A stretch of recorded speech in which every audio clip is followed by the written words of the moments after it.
என்னடா எல்லா தொகுதியிலையும் ஒரே வேட்பாளர்னு பாக்குறீங்களா? 234 தொகுதியிலையும் இந்த விஜய் தான், அதாவது உங்க விஜய் தான் உங்க சின்னம்.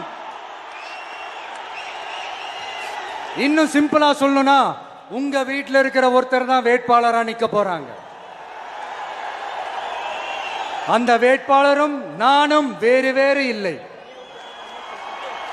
நீங்க அவருக்கு ஓட்டு போட்டீங்கன்னா எனக்கு ஓட்டு போட்ட மாதிரி, இந்த முகத்துக்காக நீங்க ஓட்டு போட்டீங்கன்னா உங்க வீட்டில் இருக்கிற உங்களுடைய வேட்பாளர் ஜெயிச்ச மாதிரி.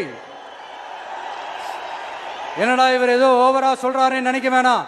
பிராக்டிக்கலா அப்படிதான் இருக்கும், அப்படிதான் இருக்கணும். நீங்களும் அப்படிதான் நினைப்பீங்கன்னு நான் நம்புறேன். ஏன்னா இது நம்மளை விட நம்ம எதிரிங்களுக்கு இன்னும் நல்லாவே தெரியும். அதனால எல்லாம் இந்த அதிகார பலம் எல்லாத்தையும் தூக்கிட்டு வந்துருவாங்க.